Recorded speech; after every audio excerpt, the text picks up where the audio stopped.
ప్రముఖ నిర్మాణాలు, అవి ఉన్న స్థలాలు, వాటి యొక్క ప్రత్యేక లక్షణాంశాలు ఏంటో ఈ వీడియోలో పూర్తిగా చూద్దామండి. మొదటిగా అజంతా గుహలు. ఇది ఉన్న స్థలం ఔరంగాబాద్ అంటే మహారాష్ట్రలో. ఈ అజంతా గుహలు అనేవి ప్రాథమికంగా బౌద్ధరామాలు, అదేవిధంగా చిత్రాలు, శిల్పకళకు నిలయాలు. రెండవది ఎల్లోరా గుహలు. ఇది కూడా ఔరంగాబాద్ అంటే మహారాష్ట్రలో ఉంది. ఇందులో ప్రాచీన గుహాలయాలు, ముఖ్యంగా చెప్పుకుంటే అతిపెద్ద గుహాలయం కైలాసనాథ ఆలయానికి ప్రసిద్ధి. ఈ ఎల్లోరా గుహలు కైలాసనాథ ఆలయానికి ప్రసిద్ధి. దీనిని మొదటి కృష్ణుడు నిర్మించాడు. తర్వాత ఎలిఫెంటా గుహలు. ఇది ముంబై మహారాష్ట్రలో ఉన్నాయి. ఈ ఎలిఫెంటా గుహల్లో ఇక్కడ 7 గుహలు ఉన్నాయి. త్రిమూర్తి శిల్పంతో పాటు ఇతర శిల్పాలకు కూడా ఈ ఎలిఫెంటా గుహలు ప్రసిద్ధి. నలంద. ఇది పాట్నాలో ఉంది అంటే బీహార్ రాష్ట్రంలో పాట్నాలో ఉంది. దీనిని మొదటి కుమారగుప్తుడు స్థాపించాడు. ఇది ప్రాచీన బౌద్ధ విశ్వవిద్యాలయ శిథిలాల కింద నలంద అనేది ప్రసిద్ధికెక్కింది. నెక్స్ట్ జలియన్ వాలాబాగ్. ఇది అమృత్సర్లో పంజాబ్లో ఉంది.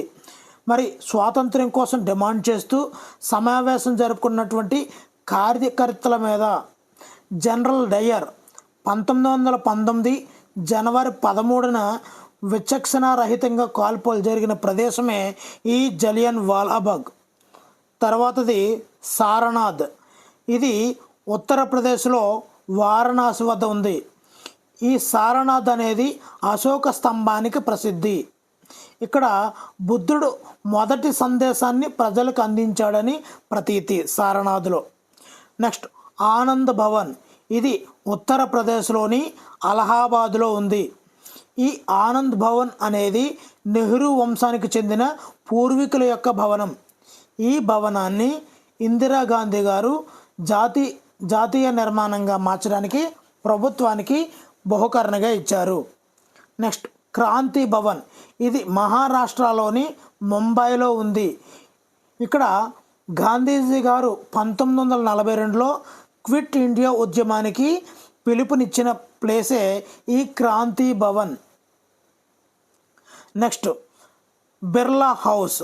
ఇది న్యూఢిల్లీలో ఉందండి.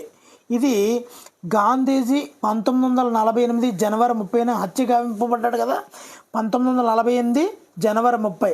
మరి గాంధీజీ హత్య గావించబడినటువంటి ప్రాంతమే ఈ బిర్లా హౌస్. ఇది న్యూఢిల్లీలో ఉంది.